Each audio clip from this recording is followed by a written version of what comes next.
વેરાવળ તાલુકાના ગ્રામ વિસ્તારમાં મગફળીના પાક બગડી જવાથી ખેડૂતોમાં ચિંતા વ્યાપી છે। મગફળીના પાકમાં ફૂગ અને સુકારાના રોગને કારણે પાકમાં નુકસાની આવી છે। ખેડૂતોએ દવાના છંટકાવ કરવા છતાં પાક બગડી જતા આર્થિક નુકસાની વેઠવી પડી છે।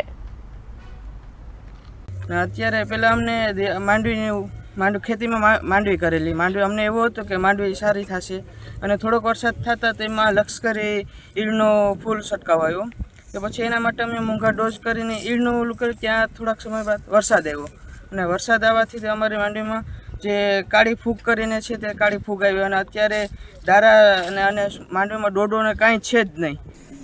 મિત્રો, ખાસ કરીને ગીર સોમનાથ જિલ્લાની જો વાત કરીએ તો ગીર સોમનાથ જિલ્લાની અંદર મગફળીનું ખૂબ મોટા વિસ્તારમાં વાવેતર થયું છે અને આ વર્ષે ગીર સોમનાથ જિલ્લાના વેરાવળ અને સૂત્રાપાડા તાલુકાના અમુક ગામોની અંદર ખેડૂતોને એક સમસ્યા આવી રહી છે અને એ સમસ્યા છે મગફળી ઊભી સુકાવાની।